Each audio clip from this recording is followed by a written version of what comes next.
Hello, everybody. Welcome back to Tech Tablet. And today we are actually going to start our hands on using Tableau.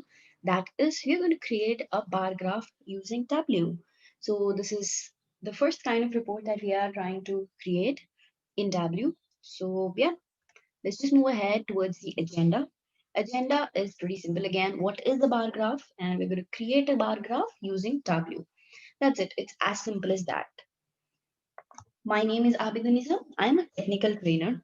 I give training on different programming languages like R and Python for data science and Tableau for data visualization. So Tableau is basically my favorite tool for visualization. Whereas you can also use R and Python for visualization, but then Tableau is specifically made for that. So definitely it does a much better work than any of the visualization uh, packages that are used in R and Python. Right, guys? If you agree with me, give me a thumbs up in the comment section. And if you don't, let me know why. So now let's get back to what is bar graph.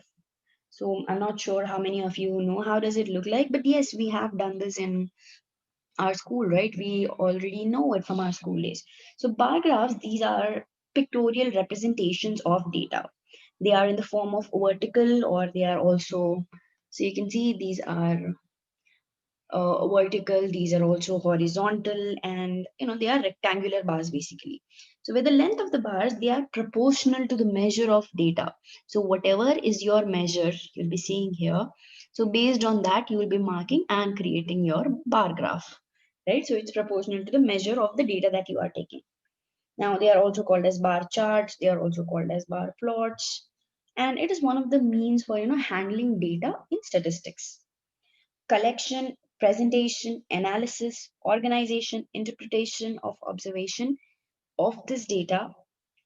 This is complete package of, and it is called as statistics. And this statistical, data, this can be presented with various methods. We know we have bar charts, pie charts, histograms, frequency polygons, etc., etc., etc. So all of these are included in that.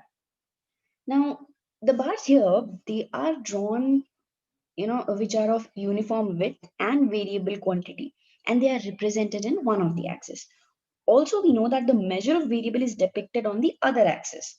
So the height or the length of the bar, they denote the value of a variable, and these graphs and are, they are also used to compare certain quantities. Frequency distribution tables, they can also be easily represented using bar charts. So because of that, when we are using bar charts, it simplifies the calculation and understanding of the data. Now, bar charts are of two to three types. Okay, so it's first horizontal bar chart, vertical bar chart. There is something also called as stacked bar chart. So these are all side by side. I will create a stacked bar chart and I'll explain that to you. How does it look like?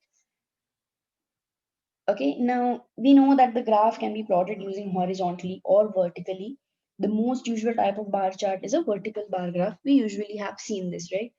Now, orientation of x-axis and y-axis, they are changed depending on type of vertical and horizontal, bar charts that we have.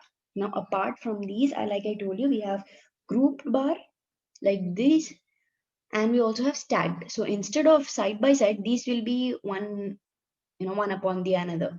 So that is how a stacked bar looks like, and that's how we'll be basically creating it. Now, if you want me to tell you one line about each of them, so, if you are writing, I'm not sure if anyone makes notes here, or definitely this video is available on YouTube, so you can always cross check. But just in case you are making note of it. So, vertical bar graph, they are group data represented vertically in a graph or chart with the help of bars. Then, what are horizontal? Again, the same thing. Group data are presented in this, and they are horizontal presented horizontally in a chart with the help of bars again. So that is what are horizontal bar charts. The group bar graph, it is also called as a clustered bar graph. This is something you would want to make a note of. And this is used to represent the discrete value for more than one object that shares the same category.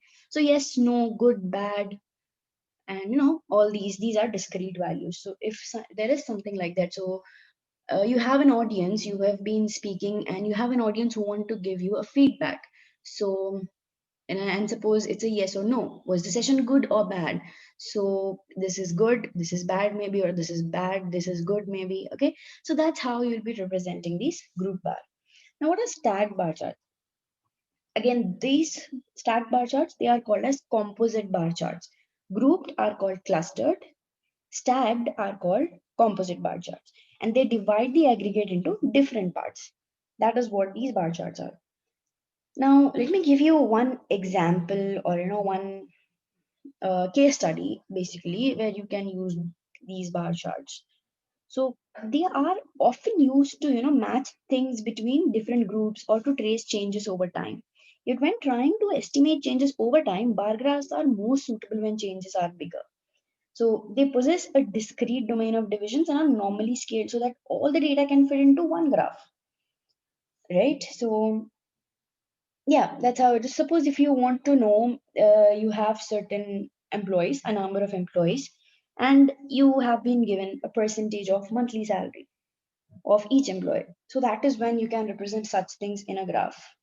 Similarly, I'm going to take you through Tableau today, right? And we are going to use a data that is, okay, here are my Tableau data sets. I'm going to use this office supplies data, okay? So it is already there, so I do not have to add it again, because that was the only sheet in my office supplies. Okay, so it is there. So this is my data set.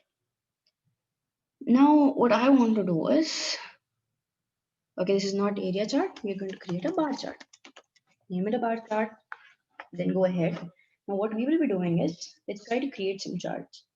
So I'd be taking units, and then I would be taking maybe region, right? So this is how a bar chart is created, as simple as that. And you can just arrange how do you want it, in an ascending order or in a descending order. Maybe you can also swap it.